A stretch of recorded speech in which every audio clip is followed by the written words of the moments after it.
তো নমস্কার বন্ধুরা, আপনারা দেখতে পাচ্ছেন সিটেট পরীক্ষার বাংলা পেডাগোজির ক্লাস আমরা প্রতিদিন কন্টিনিউ করছি। তো আজকে আমরা তার থেকে প্র্যাকটিস সেট 4 যেটা আমরা নিয়েছি আমাদের হাতে। তো এখানে বিভিন্ন পেডাগোজির কিছু কোয়েশ্চন, অতি গুরুত্বপূর্ণ প্রিভিয়াস ইয়ার কোয়েশ্চন সহ অতি গুরুত্বপূর্ণ কিছু প্রশ্ন আমরা ডিসকাস করব, যেগুলি পেপার 1 পেপার 2 দুটির ক্ষেত্রে কিন্তু খুব ইম্পর্ট্যান্ট। আপনারা যারা পেপার 1 পেপার 2 দিতে যাচ্ছেন তাদের জন্য আজকের এই ক্লাসটি খুব গুরুত্বপূর্ণ, শেষ পর্যন্ত দেখুন। এখানে বেশ কয়েকটি প্রশ্ন রয়েছে, সবগুলো আজকে আমরা ডিসকাস করব। সুতরাং আপনারাও আমাদের সঙ্গে সঙ্গে খুব তাড়াতাড়ি ডিসকাস করবেন যে কারেক্ট আনসারগুলো কী হয়, ঠিক আছে? কারণ আপনারা কারেক্ট আনসার কী হবে সেটা যদি আপনারা বলতে পারেন তাহলে আপনাদের কনফিডেন্স লেভেল যেটা থাকবে সেটা হাই হবে। এবং বাংলা সম্পূর্ণ কোর্স আমরা এই চ্যানেলের মাধ্যমে কমপ্লিট করার চেষ্টা করছি, সুতরাং আপনারা শেষ পর্যন্ত অবশ্যই আমাদের সাথে থাকবেন। তো চলুন দেরি না করে আমরা খুব তাড়াতাড়ি চলে যাই আজকে আমাদের প্রথম প্রশ্ন। এখানে দেখুন প্রথম প্রশ্ন কী বলেছে, নিম্নলিখিতের মধ্যে কোনটি ভাষা শিক্ষার উদ্দেশ্য নয়? ঠিক আছে ভাই, তো নিম্নলিখিতের মধ্যে কোনটা ভাষা শিক্ষার উদ্দেশ্য নয় সেটা আপনারা বলুন তো কারেক্ট আনসার কী হতে পারে। ভাবনার প্রকাশ, 2 নম্বর ভাষার বৌদ্ধিকতা, 3 নম্বর হচ্ছে লিখন দক্ষতা, 4 নম্বর হচ্ছে মৌলিকতা। তো এই ক্ষেত্রে আমাদের কারেক্ট আনসার কী হবে সেটা আপনারা বলুন তো ভাই, কারেক্ট আনসার কী হবে?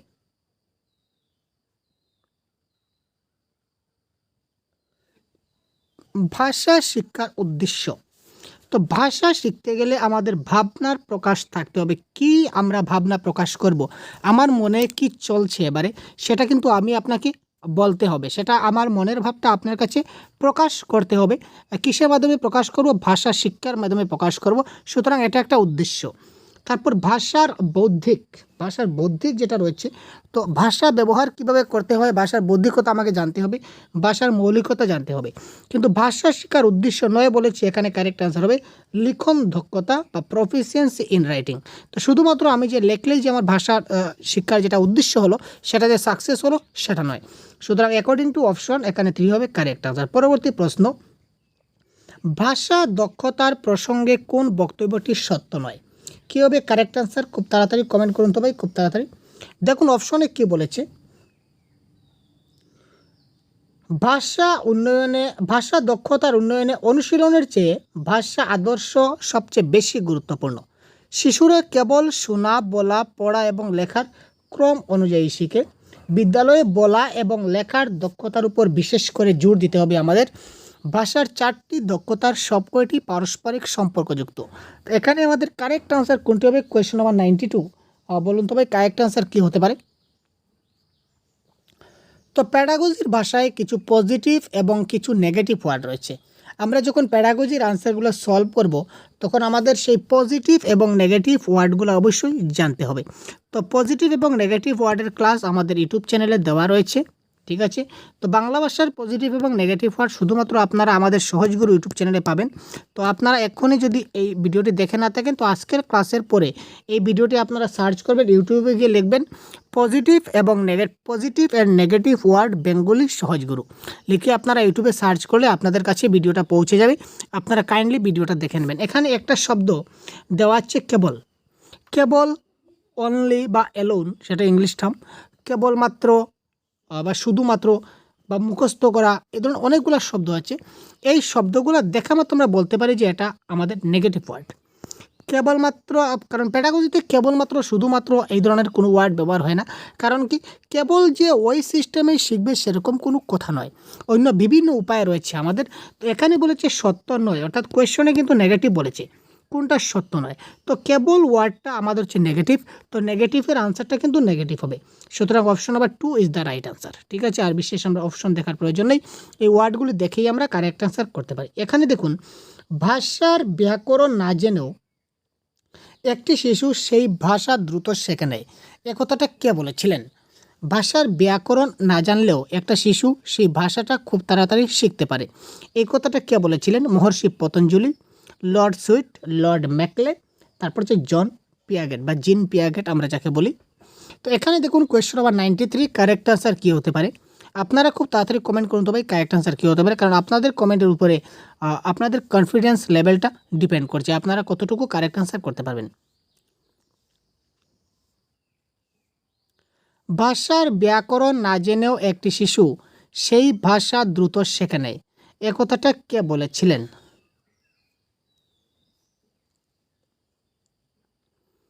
মহর্ষি Patanjali, Lord Sweet, Lord Macaulay না জেন পিয়াগেট?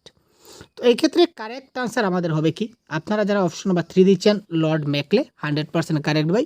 এই প্রশ্নের কারেক্ট আনসার হবে লর্ড মেকলে এই কথাটা বলেছিলেন। নেক্সট প্রশ্ন দেখুন, শ্রেণীকক্ষে পড়ানোর সময় আপনার ছাত্ররা ভাষার বিভিন্ন প্রশ্ন ও সংশয় আপনার সামনে হাজির করে, এরকম পরিস্থিতিতে আপনি কি করবেন? ধরে নিন আপনি ক্লাসরুমে পড়াতে যাচ্ছেন, এমন সময় আপনার ছাত্ররা কিছু সংশয় বা কিছু প্রশ্ন তাদের মধ্যে আসলো, হঠাৎ আপনাকে একটা প্রশ্ন করে বসলো, ঠিক আছে, হঠাৎ তারা আপনাকে একটা কনফিউশন প্রশ্ন করলো যে স্যার আপনি যে বললেন এই প্রশ্নের এই হবে, তো এইটা কি হতে পারে স্যার? এই ধরনের অনেক আমরা পরিস্থিতির সম্মুখীন হই। তো ছাত্ররা অনেক সময় প্রশ্নটা জানে না, উত্তরটা জানে না। তো এই প্রশ্নটা, এই ক্ষেত্রে আপনার করণীয় কী বা এই সময় আপনি কি করবেন? নাম্বার 1 অপশন, আপনি তৎক্ষণাৎ তৈরি হয়ে তাদের সংশয় দূর করবেন এবং প্রশ্নের উত্তর দেবেন। আপনি তাদের প্রশ্ন ও সংশয় লিখে দেবেন এবং লিখে নেবেন। আপনি তাদের পয়েন্টটা নোট ডাউন করে নেবেন এবং তাদের বলবেন যে আমি পরের দিন আগামীকাল আমি তোমাদের সেই আনসারটা আমি তোমাদের দেব। তারপর হচ্ছে আপনি তাদের বই থেকে পড়ে নিতে বলবেন এবং পরে আলোচনার মাধ্যমে তাদের সংশয় দূর করবেন এবং প্রশ্নের উত্তর দেবেন। আপনি বলবেন যে তোমরা বই পড়ে নাও, বই পড়লে সব সমস্যার সমাধান পেয়ে যাবে, আর পরে আমরা ডিসকাশনের মাধ্যমে এটা তোমার সমস্যার সমাধান করে দেব। আরেকটা হচ্ছে কি, আপনি ওই সব ছাত্রের তিরস্কার করে অনুশাসন বজায় রাখবেন। তো এই ক্ষেত্রে কারেক্ট আনসার কি? ছাত্ররা যখন কোনো সংশয়ের মুখোমুখি হয় তখন এজ এ শিক্ষক আপনি কি করবেন? আপনি ধরে নিন আপনি আমাকে একটা প্রশ্ন করলেন যে স্যার এই প্রশ্নের আনসারটা কি হবে। আপনি এজ এ শিক্ষক, আপনি একজন টিচার, ধরে নিন আপনি একজন শিক্ষক, আপনি এবার ক্লাস করাতে যাচ্ছেন বা ক্লাস কন্টিনিউ করছেন। এমন সময় আপনাকে যদি একটা ছাত্র যদি প্রশ্ন করে যে স্যার, সবসময় প্যাডাগজির প্রশ্ন নিজের দিকে, নিজের ক্ষেত্রে নিয়ে ভাববেন এবং নিজেকে একজন আদর্শ শিক্ষক হিসেবে ভাববেন এবং কোনো কোনো সময় নিজেকে একজন প্রাইমারি লেভেলের স্টুডেন্ট হিসেবে ভাববেন, তখন দেখবেন আপনার আনসার আপনি পেয়ে গেছেন। এখানে দেখুন তো, এখানে বলেছে যে স্যার আপনি আমাকে যে প্রশ্ন করলেন, অর্থাৎ ছাত্ররা যে প্রশ্নটা করলো, আপনি কি করেন? আপনি বলেন যে না, এই প্রশ্নটা আমি লিখে নিলাম, নোট ডাউন করলাম, আমি পরের দিন আমি আপনাদের আনসারটা বলে দেবো। তার মানে আপনার কোয়ালিটি মোটেই নেই। আপনার যদি কোয়ালিটি থাকতো আপনি সঙ্গে সঙ্গে কিছু না কিছু তার একটা আনসার দিতে পারতেন। সুতরাং আপনার কোয়ালিটি কিন্তু নাই, সুতরাং অপশন নাম্বার 2টা হলো না। আপনি তাদের বই থেকে পড়ে নিতে বলবেন। আরে বাবা, বই থেকে সে যদি পড়ে নিতে পারতো, যদি বুঝে নিতে পারতো, তাহলে আপনাকে জিজ্ঞাসা করার কী প্রয়োজন আছে? তার কি প্রয়োজন আছে আপনাকে জিজ্ঞেস করার? মোটেই না। আপনি ওইসব ছাত্রের তিরস্কার করবেন? আপনি ছাত্রকে তিরস্কার করবেন নাকি? মোটেই না। সুতরাং option 1 is the right answer. আপনি তৎক্ষণাৎ তৈরি হয়ে তাদের সংশয় দূর করবেন এবং প্রশ্নের উত্তর দেবেন। প্যাডাগজির আনসার সলভ করা খুব সহজ। আপনি প্রথমত কোনটি আনসার কারেক্ট হবে এইটি আপনি খুঁজবেন না। আমি প্রত্যেকটা ক্লাসে একটা কথা বলি, কোনটা আনসার কারেক্ট হবে এইটা আপনি খুঁজবেন না। আপনি প্রথমে খুঁজবেন যে কোনটা আনসার হবে না। কোনটা আনসার হবে না এটা আপনি খুঁজুন। এইটা যদি বাঁচতে বাঁচতে পরে শেষ মুহূর্ত আপনার কাছে যেটা বেঁচে থাকবে সেটাই হবে কারেক্ট আনসার। মুখস্থ করার অভ্যাসের কারণে ছাত্রদের কী ধরনের ক্ষতির সম্মুখীন হতে হয়? ছাত্ররা অনেক সময় মুখস্থ করে অনেক কিছু শিখে নেয়, তো সেই মুখস্থ করার যেটা অভ্যাস, এই অভ্যাসের কারণে ছাত্রদের কী ধরনের ক্ষতির সম্মুখীন হতে হয়? তাদের মেধার বিকাশ হয় না, তাদের আত্মবিশ্বাস শেষ হয়ে যায়, তারা শ্রেণীর শিক্ষা থেকে বিচ্ছিন্ন হয়ে পড়ে, তারা প্রকৃত গভীর চিন্তা করতে পারে না। এখানে কারেক্ট অ্যান্সার কী হবে? Question number 95। মুখস্থ করার অভ্যাসের কারণে ছাত্রদের কী ধরনের ক্ষতির সম্মুখীন হতে হয়? ছাত্ররা যখন মুখস্থ করে কোনো কিছু শিখে নেয় তখন তাদের ক্ষতি হয়। কী ক্ষতি হয়? তাদের মেধার বিকাশ হয় না, মেধার বিকাশ হয় না, আত্মবিশ্বাস শেষ হয়ে যায়। আত্মবিশ্বাস শেষ হয় না, কেন শেষ হয় না? তারা হয়তো মুখস্থ করেও ফার্স্ট ডিভিশন পেয়ে গেল বা সেকেন্ড ডিভিশন পেয়ে গেল, ডিস্টিংগুইশিং মার্ক পেয়ে গেল, তার আত্মবিশ্বাস কিন্তু জায়গাতে থাকবে যে ইয়েস আমি তো মুখস্থ করেও কিন্তু শিখে নিয়েছি। এখানে সে তার ক্ষতি হয় না। তারা শ্রেণীর শিক্ষা থেকে বিচ্ছিন্ন হয়ে পড়ে না, তারা শ্রেণীর শিক্ষা থেকে বিচ্ছিন্ন হয় না। কারণ কি? কারণ সব ছাত্রদের সঙ্গে তারাও কিন্তু তাল মিলিয়ে চলতে পারে। কেউ বুঝে শিখে বা কেউ মুখস্থ করে শিখে নেয়, সবার সঙ্গে সমানভাবে তাল মিলাতে পারে। এটাও কারেক্ট অ্যান্সার হলো না। ঠিক আছে, তাদের মেধার বিকাশ হয় না সেটা আমরা বলতে পারবো না, মেধারও বিকাশ হয়। মেধার বিকাশ হয় যার কারণেই তারা ফার্স্ট ডিভিশন, ডিস্টিংগুইশ মার্ক তারা পেয়ে থাকে। এখানে কারেক্ট আনসার হবে তারা গভীর চিন্তা করতে পারে না। যে কোনো ব্যাপারে আপনি তাকে মুখস্থ করে দিলেন, সে মুখস্থ করে জিনিসটা শিখে গেল, কিন্তু সে গভীর চিন্তা করার যেটা সুযোগ সেটা সে পেল না। বা এই আনসারটা কেন হলো কারেক্ট আনসার? আপনি যদি এমসিকিউ মুখস্থ করে নেন তাহলে হয়তো বা আপনি পরীক্ষা পাস করে নিতে পারবেন, কিন্তু আপনি চিন্তা করার সুযোগ পাবেন না, কনসেপ্টটা আপনার কাছে ক্লিয়ার থাকবে না। সুতরাং option number 4 is the right answer. Next প্রশ্ন, ভাষা শিক্ষায় প্রস্তাবনামূলক পদ্ধতির একটি সুবিধা হলো বা ইন্ডাকটিভ পদ্ধতির একটি সুবিধা কি? কারেক্ট আনসার কী হবে? খুব তাড়াতাড়ি আপনারা কমেন্ট করুন তবে। Question number 96।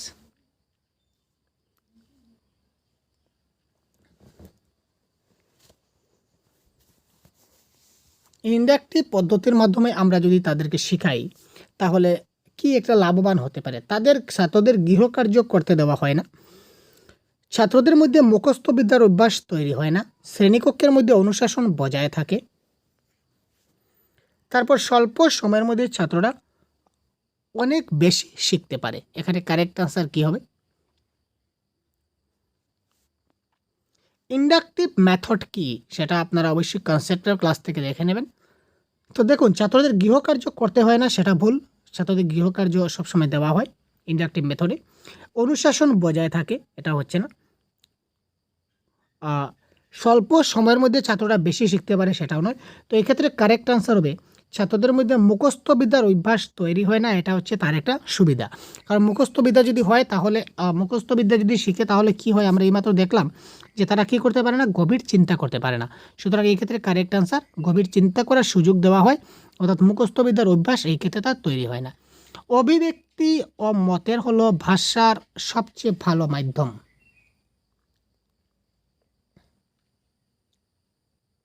অভিব্যক্তি ও মতের কি হলো, এখানে একটা ড্যাশ থাকবে। অভিব্যক্তি এবং মতের কি, যেটা ভাষার সবচেয়ে ভালো মাধ্যম। অভিব্যক্তি ও মতের প্রচার, অভিব্যক্তি ও মতের সংগ্রহ, অভিব্যক্তি ও মতের বিনিময় এবং উপরের সবগুলি।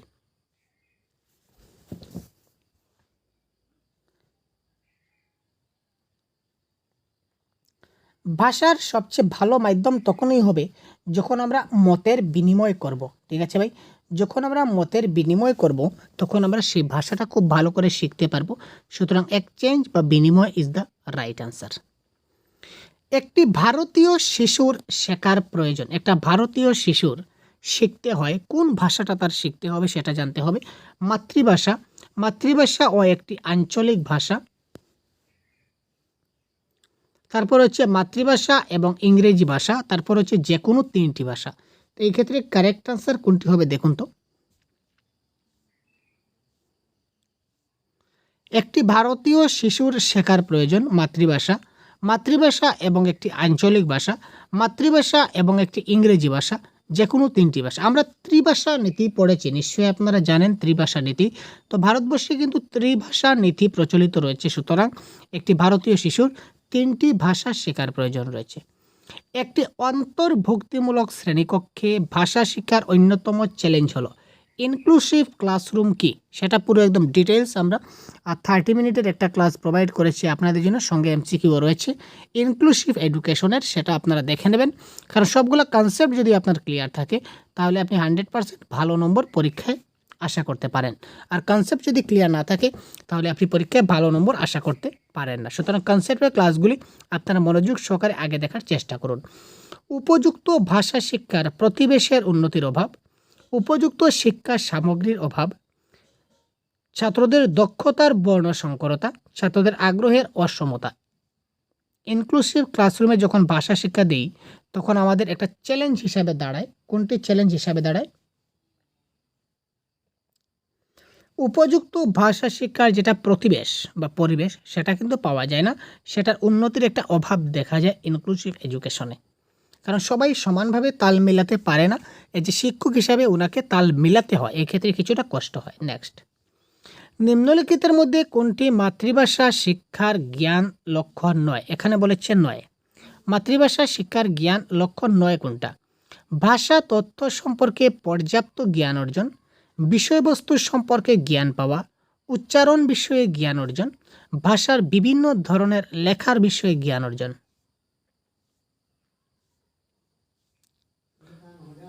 তো মাতৃভাষা শিক্ষার জ্ঞানের লক্ষ্য নয়, এখানে উচ্চারণ বিষয়ে জ্ঞান অর্জন, এটা হবে কারেক্ট আনসার, এটা নয়। নিম্নলিখিতের মধ্যে কোনটি একটি শিক্ষণ পদ্ধতি? নেক্সট কোয়েশ্চন, কারেক্ট আনসার কি হবে কমেন্ট বক্সে কমেন্ট করুন। নিম্নলিখিতের মধ্যে কোনটি একটা শিক্ষণ পদ্ধতি?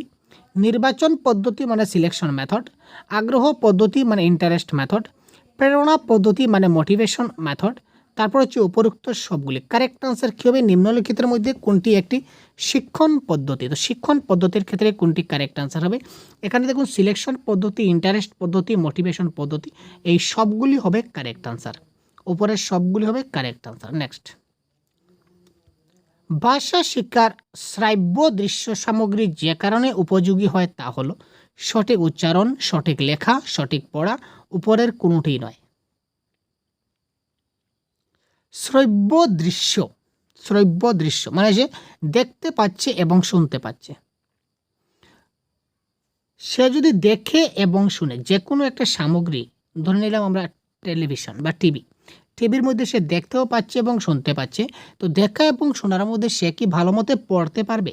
সে দেখে এবং শুনে কি পড়তে পারবে? মোটেই না। দেখে এবং শুনে সে কি লিখতে পারবে? না। কিন্তু দেখে এবং শুনে সে যেহেতু শ্রবণের কথা এখানে এসেছে, দেখুন যে এখানে যেহেতু লিসেনিংয়ের কথা এসেছে, তো লিসেনিং করলে কি হয়? সে সঠিক উচ্চারণটা খুব ভালো করে শিখতে পারবে। এবং সে দেখছে, যে কোনো জিনিস দেখে দেখে যদি শেখা হয়, মানে প্র্যাকটিক্যাল বাস্তব লাইফে সেটা সম্পর্কযুক্ত, যদি কোনো তাদের টিভি সিরিয়াল যদি তাদের দেখাই, বা টিভির মধ্যে ভালো পর্দায় যদি কোনো একটা ভালো ক্লাস তাদেরকে দেখাই, তখন সে জিনিসটা খুব ভালো করে দেখতে পারবে, মানে বুঝতে পারবে। এবং সে যেহেতু লিসেন করছে, তো লিসেন করছে, শুনছে, শুনলে কি হবে? তার যেটা উচ্চারণ, ঠিক আছে, উচ্চারণটা তার কী হবে? খুব ভালো করে সে জিনিসটা উচ্চারণটা খুব ভালো করে করতে পারবে। সুতরাং এই ক্ষেত্রে কারেক্ট আনসার হবে সঠিক উচ্চারণ। নেক্সট, এই প্রশ্নের কারেক্ট আনসার আপনারা বলুন তো ভাই। প্রতিকারযোগ্য শিক্ষণ বা রিমিডিয়াল টিচিং একটি পদ্ধতি যা কী করে? সমস্যা চিহ্নিতকরণের মাত্রাকে বাড়িয়ে দেয়, সমস্যা দূর করার সফলতা প্রদান করে, অগোছালোভাবে সমস্যা উপস্থাপন করে, না সমস্যার প্রতি ভাষানীতির জ্ঞান সরবরাহ করে? প্রতিকারযোগ্য শিক্ষণে আমরা কি করি? প্রতিকারযোগ্য শিক্ষণ মানে যে সকল ছাত্রদের সমস্যা রয়েছে, এই সমস্যাগুলি আমরা কি করি? দূর করি। মানে যারা সবার সঙ্গে তাল মিলিয়ে একসঙ্গে চলতে পারছে না, অর্থাৎ যারা পিছিয়ে রয়েছে ছাত্ররা, অন্যান্য ক্লাসের অন্যান্য ছাত্রের তুলনায় যারা পিছিয়ে রয়েছে, তাদের কেন পিছিয়ে রয়েছে, তাদের কি সমস্যা রয়েছে, এই সমস্যাগুলি আমরা দূর করার চেষ্টা করি। একটি সামগ্রিক শ্রেণীকক্ষে মানে ইনক্লুসিভ ক্লাসরুমে ছাত্ররা বেশিরভাগ সময় যেখানে ভুল করে, ইনক্লুসিভ ক্লাসরুমে তারা বেশিরভাগ সময় ভুল করে, পড়ায়, লেখায়, বলায়, না উপরের সবগুলিতে? তো এখানে কারেক্ট আনসার কী হবে? 100 কী হলো ভাই? আপনারা কমেন্ট করছেন না ভাই, কী হলো?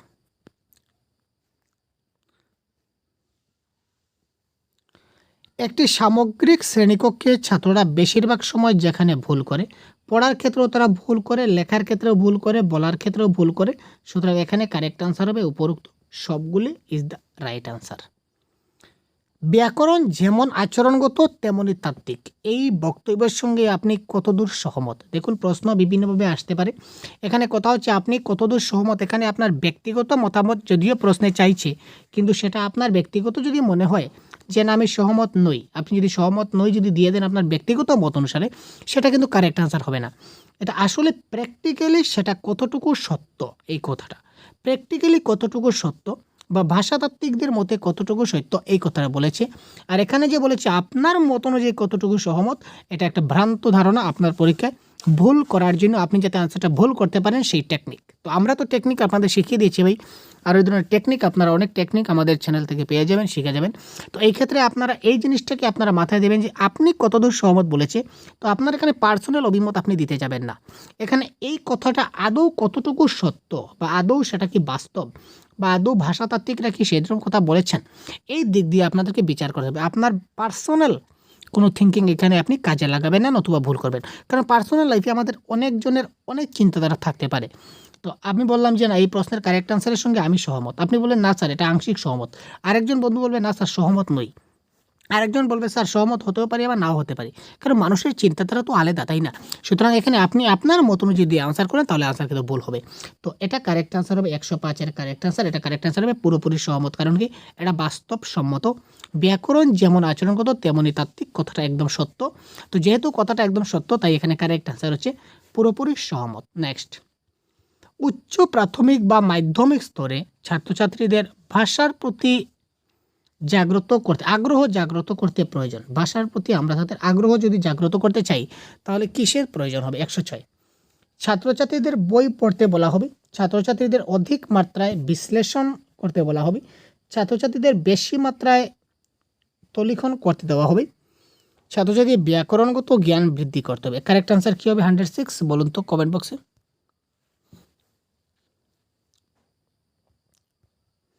উচ্চ প্রাথমিক বা মাধ্যমিক স্তরের কথা বলা হচ্ছে এখানে। ছাত্রছাত্রীদের ভাষার প্রতি আগ্রহ, এটা হবে আগ্রহ। ভাষার প্রতি আগ্রহ যদি আমরা জাগাতে চাই তাহলে কিসের প্রয়োজন হবে? মানে ছাত্রছাত্রীদের কিন্তু আপনি আগ্রহ সৃষ্টি, ইন্টারেস্ট, ক্লাসের প্রতি তারা যদি আগ্রহ না থাকে, আপনি তাকে যত শিক্ষা দেন সে কিন্তু সেই শিক্ষায় আপনি তাকে কী করতে পারবেন না, এখানে আপনি তাকে একটা গুরুত্বপূর্ণ স্টেজে নিয়ে যেতে পারবেন না। তো আগ্রহ সৃষ্টি করার জন্য যেটা গুরুত্বপূর্ণ সেটা হচ্ছে ওএলডি, মানে ওল্ড, সেটা মাথায় রাখবেন। ওরাল ল্যাঙ্গুয়েজ ডেভেলপমেন্ট, মানে মৌখিক ভাষার বিকাশ বা মৌখিক বিশ্লেষণ করতে বলা হবে ছাত্রছাত্রীর অধিক মাত্রায়, তখন তারা আগ্রহ বা ইন্টারেস্ট লাভ করবে। নেক্সট, মৌখিক উপস্থাপনা, যেটা ওএলডির কথাই মতো বলেছিলাম, ওরাল ল্যাঙ্গুয়েজ ডেভেলপমেন্ট, সেই কথাটা বারবার এসেছে এবং ওএলডি থেকে কিন্তু একটা প্রশ্ন এবার আসার চান্স রয়েছে। দেখুন, মৌখিক উপস্থাপনায় নিম্নলিখিত কোন পদ্ধতিটি উপযুক্ত নয়? মৌখিক উপস্থাপনায় নিম্নলিখিত কোন পদ্ধতি উপযুক্ত নয়? স্বর উপস্থাপন, কবিতা আবৃত্তি, মুখোমুখি উপস্থাপন, সংকেত ভাষার মধ্য দিয়ে উপস্থাপন। মৌখিক উপস্থাপন বলতে এখানে কি বোঝাচ্ছে? মৌখিক মানে আপনি কথা বলবেন, কথা বলার ক্ষেত্রে এখানে কোনটা উপযুক্ত নয়? তো এখানে দেখুন, আমরা সংকেত যেটা ব্যবহার করি, সাইন ল্যাঙ্গুয়েজ, সংকেত অনেক সময় আমরা চুপ থাকি, আমরা অনেক সময় কি হাতের ইশারায় অনেকজনকে ডাকি, তাই না? মুখ দিয়ে ডাকলাম এদিকে তুমি এসো, এটা না বলে আমরা অনেক সময় হাতের ইশারায় তাকে ডাকি যে ওদিকে আসো, বা হাত দিয়ে ইশারা করে তাকে আমরা যে কোনো জিনিস নিষেধ করতে পারি যে এটা করবে না। তো এটা হচ্ছে কি সংকেত ভাষা। সে কিন্তু বুঝতে পারছে আমি তাকে ইয়েস বলছি কি নো বলছি, সংকেত দিয়ে বোঝাচ্ছি হাতের ইশারায় বা চোখের ইশারায় বা আমার ফেস কাটিং বা আমার ফেস ভ্যালু দেখে, আমার ফেস দেখেই সে হয়তো কিছুটা বুঝে যাচ্ছে। এটা হচ্ছে সাইন ল্যাঙ্গুয়েজ। তো এই ক্ষেত্রে সাইন ল্যাঙ্গুয়েজ ব্যবহার করেছি, কিন্তু কি আমি মুখ দিয়ে কিছু আওয়াজ বের করেছি? তো মুখ দিয়ে যখন ওরাল ল্যাঙ্গুয়েজ ডেভেলপমেন্ট, মুখ দিয়ে যখন কোনো ভাষা ব্যবহার করছি না, তাহলে সেখানে কি মৌখিক উপস্থাপনা হলো না ভাই? সুতরাং এখানে বলেছে কোনটা নয়, সুতরাং নয় হচ্ছে কি সংকেত ভাষার মধ্য দিয়ে উপস্থাপন is the right answer.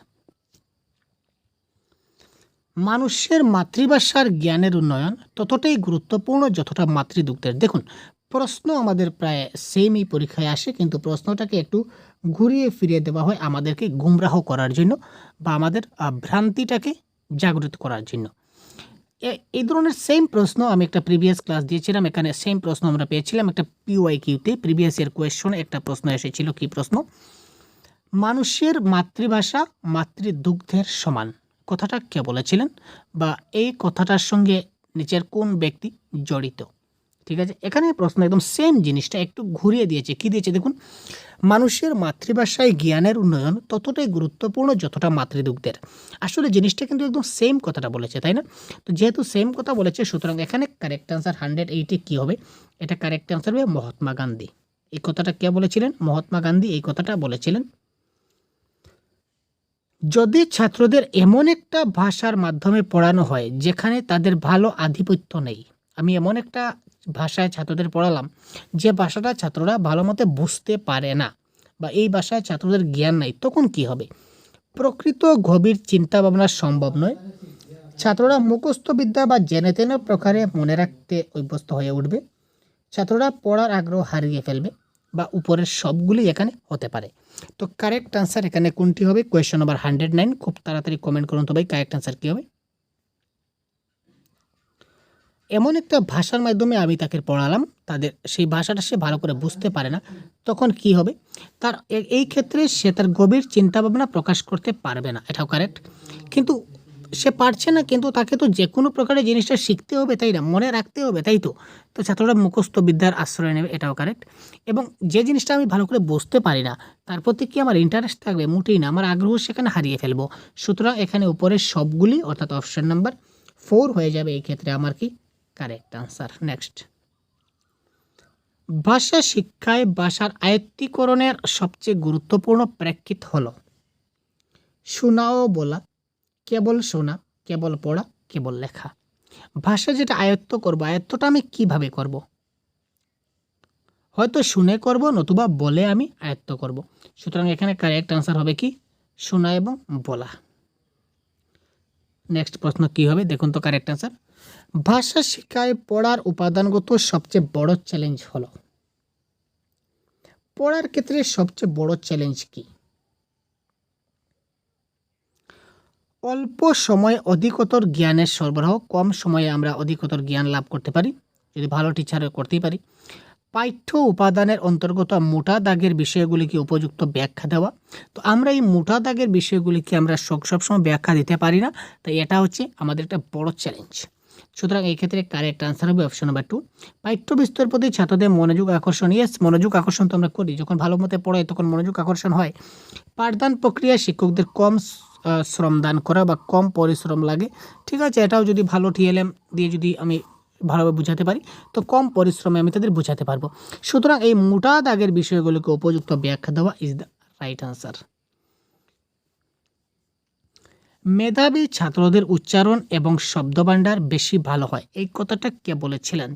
টেরম্যান, fisher, থাম্বা না এদের সবাই? মেধাবী ছাত্রদের উচ্চারণ এবং শব্দভাণ্ডার বেশি ভালো হয়, এই কথাটা কে বলেছিলেন? কারেক্ট আনসার কী হবে? টেরম্যান, ফিশার, থাম্বা না এদের সবাই একই কথা বলেছিলেন? কারেক্ট আনসার কী হবে বলুন তো? তো আপনারা শুনলে আশ্চর্য হবেন যে টারমান, ফিশার, থাম্বা সবাই কিন্তু ওই সেম কথাটাই বলেছিলেন। আরও অনেক সাইকোলজি আছে যারা একই কথা বলেছিলেন যে মেধাবী ছাত্রদের উচ্চারণ এবং শব্দভাণ্ডার বেশি ভালো হয়, এবং এটা আদৌ কিন্তু সত্য। এক্ষেত্রে কারেক্ট আনসার হবে এদের সবাই।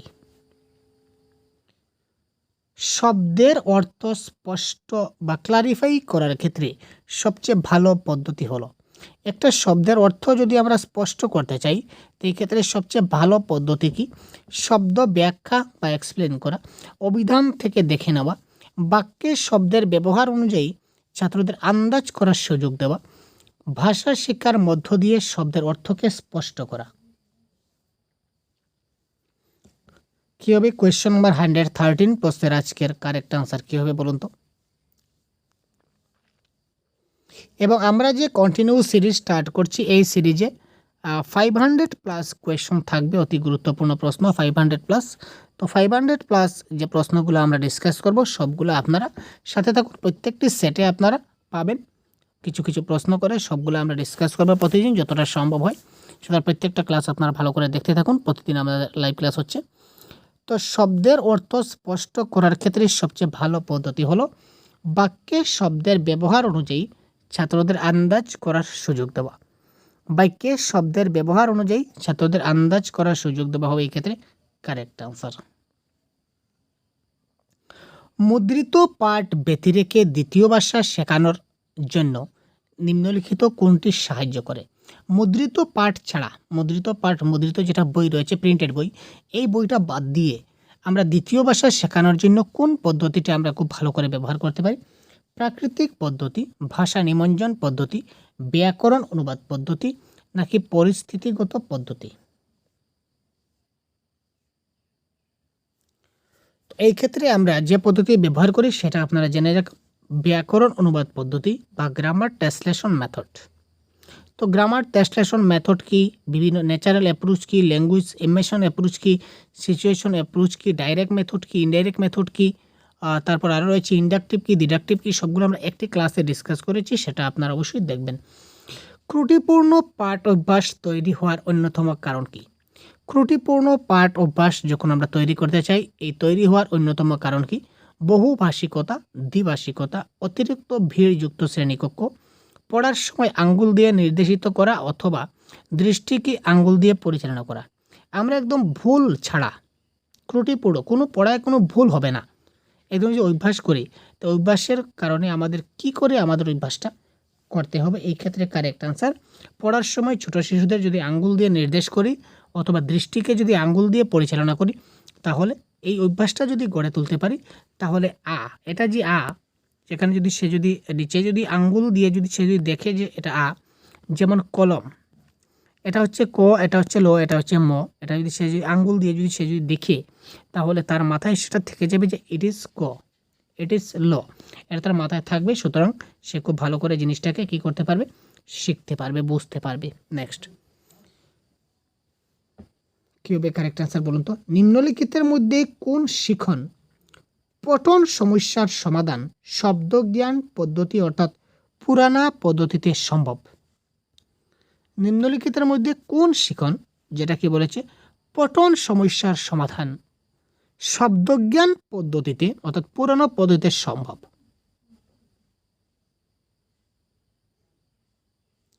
বাক্য গঠনের ক্রমে সাহায্য করা, সঠিক উচ্চারণ, শিশুরা ব্যাখ্যা সমস্যার মোকাবিলা করে না, উপরোক্ত সবগুলি।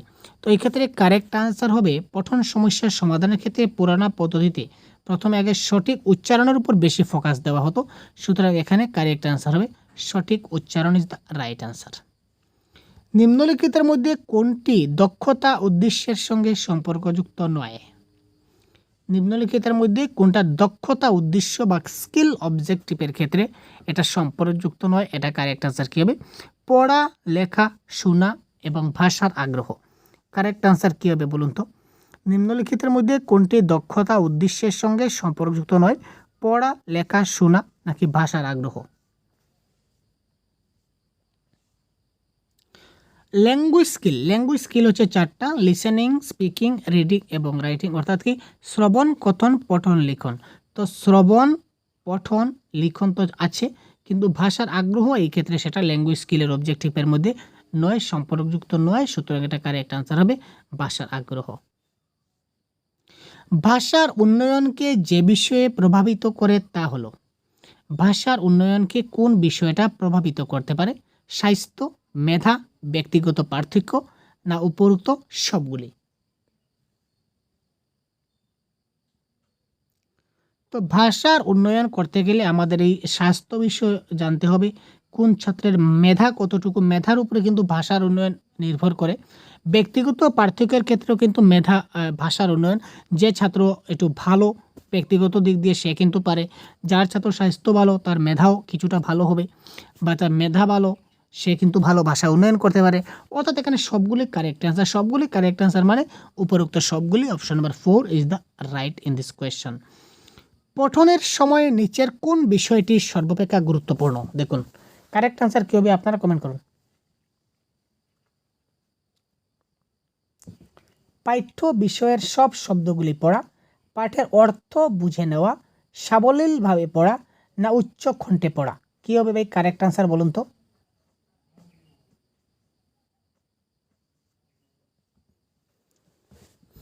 পঠনের সময় নিচের কোন বিষয়টি সবচেয়ে গুরুত্বপূর্ণ?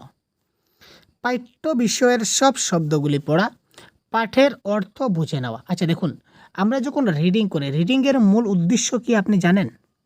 রিডিংয়ের মূল উদ্দেশ্য হচ্ছে আমি একটা জিনিস পড়লাম, শুধু পড়ে গেলাম, কি পড়লাম যদি আমি বুঝতে না পারি তাহলে সেই পড়াটা আমার পড়া হলো না। This reading is not reading. Reading with comprehension, reading with understanding থাকতে হবে। কি পড়লাম সেই পড়ার অর্থটা আমাকে কিন্তু বুঝতে হবে, না হলে কিন্তু পড়া হলো না। আজকে এখানে পেপারে একটা পেপার পত্রিকা প্রকাশ পেয়েছে যে আজকে ওখানে একটা লটারি লাগবে। তো প্রত্যেকজনকে যারা লটারির টিকিট কাটবে তাদের প্রত্যেকের লটারি লাগবে 50,000 টাকা করে। যারা এখানে লটারি কাটবে তারা প্রত্যেকের 50,000 টাকা করে তারা পাবে, যারা লটারি আজকে কাটবে। আজকের এই ধরনের অফার, তো অফারের প্রাইস হচ্ছে কি 50 টাকা। যারা 50 টাকা দিয়ে লটারি কাটবে তাদের প্রত্যেকে কিন্তু 50,000 দেওয়া হবে। আপনি কি করলেন, জিনিসটা পড়লেন, দেখে দেখে পড়লেন, পড়ে শেষ খতম, আপনি কিছু বুঝলেন না, তাহলে এই পড়ার কি গুণ থাকলো? আপনি যদি পড়ে যদি জিনিসটা বুঝতে পারতেন যে ইয়েস এখানে তো দিয়েছে, আমি যদি 50 টাকা টিকিট করি তাহলে 50,000 পাবো, সেটা মানে আপনি ভেবে নিন সেটা রিয়েল। আসলে আদৌ সেটা রিয়েল নয়, কিন্তু আপনি ভেবে নিন সেটা রিয়েল। যদি এটা রিয়েল হয় তাহলে আপনি কি করবেন, এই পড়ে সঙ্গে সঙ্গে একটা টিকিট আপনি বুক করবেন 50 টাকা দিয়ে, যে আপনার 50,000 টাকা প্রয়োজন, তাই না? কারণ এখানে ফ্রি পাচ্ছি ভাই, ফ্রি যদি আমি ফ্রি পাই তাহলে কি ছেড়ে দেবো? মোটেই না। সুতরাং কি পরে জিনিসটাকে আমার বুঝতে হবে, পাঠের অর্থ বুঝে নেওয়া ইজ দ্য রাইট আনসার। তো আজকের ক্লাসের সর্বশেষ প্রশ্ন, শিশু সাহিত্য পত্রিকা থেকে একটি গল্প পড়াকে কি বলা হবে?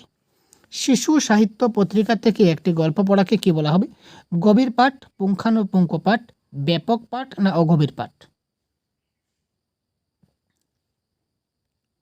একটা শিশু সাহিত্য পত্রিকা রয়েছে, এখান থেকে আপনি গল্প পড়ব, তো এই গল্প পড়াকে কি বলা হবে? দেখুন সিটেট পরীক্ষার বাংলা ক্লাস আমাদের এই চ্যানেলে আপনারা সম্পূর্ণ কোর্স আপনারা পাবেন। বাংলা যে প্যাসেজ রয়েছে প্যাসেজের সমস্যার সমাধান আমরা সলভ করব, পোয়েম রয়েছে পোয়েম সলভ করব, বাংলা গ্রামার রয়েছে গ্রামার সলভ করব, বাংলা প্যাডাগজি রয়েছে প্যাডাগজি সলভ। এই 4টা বিষয় থেকেই তো আমাদের 30 মার্কস আসবে। পেপার 1 বলুন, পেপার 2 বলুন, ল্যাঙ্গুয়েজ 1 ল্যাঙ্গুয়েজ 2 বলুন, এর বাইরে তো আসবে না। ঠিক আছে, আমরা গ্রামারের একটা গাইডবুক বানিয়েছি, পেডাগজির একটা গাইডবুক বানিয়েছি, এর বাইরে প্রশ্ন আসার কোনো চান্সই নেই ভাই। সুতরাং এখান থেকেই আমাদের সবগুলো প্রশ্নই আসবে। সুতরাং আর ভাববো কেন, দেরি কেন? এখনই আপনারা চ্যানেলকে সাবস্ক্রাইব করুন, প্রত্যেকটা ক্লাস নিয়মিত দেখুন, ফ্রি অফ কস্টে আপনারা ক্লাস পাবেন। ক্লাসের জন্য কোনো ফি আপনারা দিতে হবে না, শুধুমাত্র আপনাদের একটু সময় দিতে হবে। একটু সময় দিন আমাদের, ঠিক আছে ভাই? এবং যেখানে যার প্রবলেম, যার যেটা সমস্যা রয়েছে, এই সমস্যাটা আপনারা তুলে ধরুন কমেন্ট বক্সের মাধ্যমে, যে স্যার আমার ওই জায়গায় সমস্যা, আমি চেষ্টা করব, বা আমরা যেটা টিম রয়েছে আমরা চেষ্টা করব আপনাদেরকে এই সমস্যার সমাধানগুলো করে দেওয়ার। তো দেখুন এই প্রশ্নের কারেক্ট আনসার দেখি, শিশু সাহিত্য পত্রিকা থেকে একটি গল্প পড়াকে কি বলা হবে? তো 120-এর কারেক্ট আনসার হবে এখানে ব্যাপক পাঠ বা এক্সটেন্সিভ রিডিং। তো ইন্টেনসিভ, স্ক্যানিং, এক্সটেন্সিভ, স্কিমিং, এই সবগুলো কিন্তু আমরা অলরেডি রিডিংয়ের যেটা কনসেপ্টের ক্লাস ছিল, একটা আমরা প্যাডাগজির আমরা একটা সিরিজ স্টার্ট করেছিলাম যেটাকে বলা হয় ফাউন্ডেশনাল কোর্স বলে। তো সেই ফাউন্ডেশনাল কোর্সের সবগুলি টপিক নিয়ে আমরা আলাদা আলাদাভাবে ডিসকাস করেছি, খুব সুন্দরভাবে বুঝিয়ে দেওয়ার চেষ্টা করেছি। এই ক্লাসটা দেখবেন, এখান থেকে আপনারা সবগুলো জিনিস ক্লিয়ার হয়ে যাবেন। তারপরে যদি সমস্যা থাকে অবশ্যই কমেন্ট বক্সে কমেন্ট করুন, আমরা আপনাদের প্রবলেমটা সলভ করার চেষ্টা করব পরবর্তী ক্লাসে। তো ভালো থাকবেন, সুস্থ থাকবেন, আমাদের সাথে থাকবেন। আজকে এই পর্যন্তই, এবং ক্লাসটি ভালো লাগলে অবশ্যই বন্ধুদেরকে একটি শেয়ার করতে ভুলবেন না। আপনার কাছে একটা রিকোয়েস্ট থাকলো যে আপনি আমাদের ক্লাসগুলোকে অবশ্যই একটি করে শেয়ার করুন, এটাই আপনাদের কাছে আমাদের প্রাপ্য। তো ভালো থাকবেন, সুস্থ থাকবেন, জয় হিন্দ।